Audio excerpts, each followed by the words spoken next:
In this video, we're going to discuss why your girl is probably going to have one of the best parts of all of 2021 for Sony. Up next. Come on.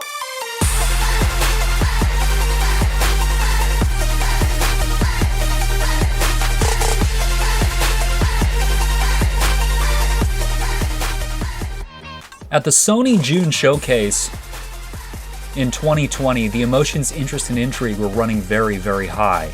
This show had their first real shot of telling us what was going to be coming on the PS5, so it carried an immense importance in the gaming landscape at the time. While we got to see a number of surprises and mind-blowing moments, of course depending on who you were, there was one game that unexpectedly appeared in the middle of the show that had all of my interest.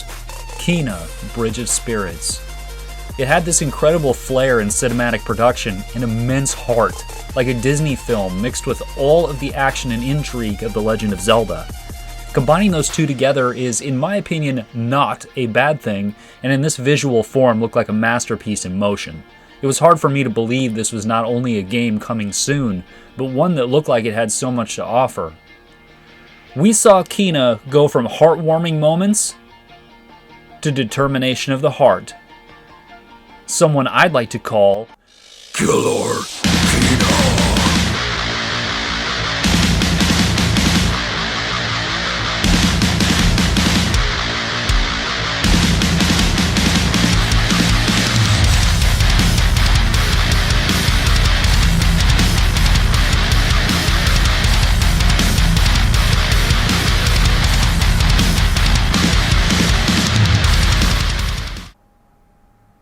Okay, maybe the metal music was a bit much, but we'll continue.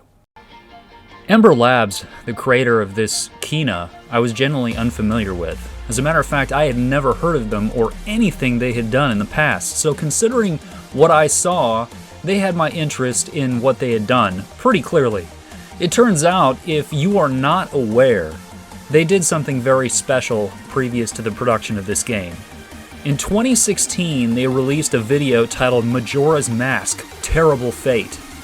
I'm not going to say any more about this production, but from the video that you're seeing right now, especially if you're a Zelda fan, this is worth your time.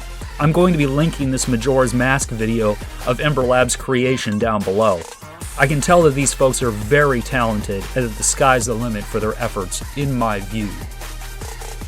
I'm not going to go into immense depth on this game because there is plenty we don't know as well, but along with its beautiful presentation, there will be what is generally considered to be, I guess, a gem system in the game that you can collect to help customize your little rock characters, which I think is pretty cool.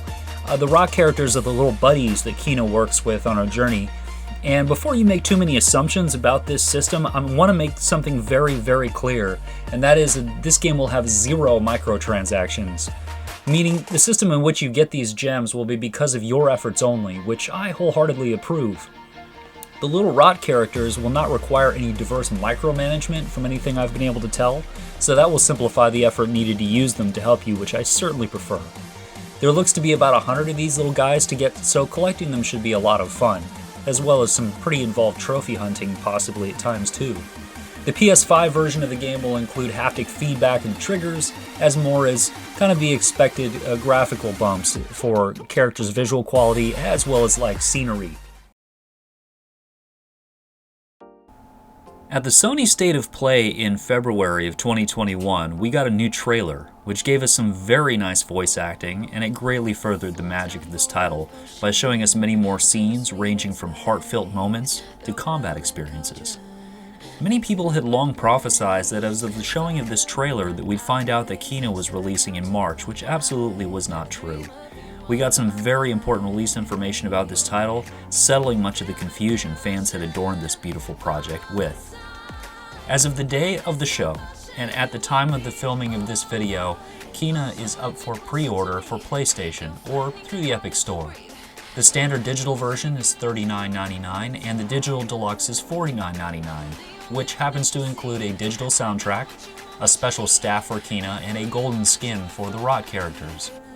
In my opinion, these are incredibly fair prices for what we're getting. The game itself releases on August 24th, and I will be doing a review of this game shortly after. I had not previously heard how long this game was going to be, but thought that due to its immense visual style that the game would be on the shorter side, likely between 10 and 20 hours is my guess. At this point, it will be good to point out that there is currently no physical game release or collector's edition available, but Ember Labs has been very clear from the multitude of times they were asked, especially on Twitter, that they are looking into ways to make this happen. So hopefully we will see them in the near future. In the meantime, I do have a bit of an answer for those interested in something more physical, and that is Ember Labs' merch store, which has a few items to collect. I'm hoping to procure some of, if not all of these at some point. In closing, I will be supporting this venture by Ember Labs. There is too much to like here to not try and experience, especially considering the such fair price that they're asking. I hope, much like all of you, this is a great experience, and I can't wait to play it. Thank you to everybody that came to check out to watch this video, and if Ember Lab, you ever see this video, thank you for everything that you've done up to this point. We really appreciate it. Please like, share, and subscribe, and I think you'll be seeing me again. Oh yeah!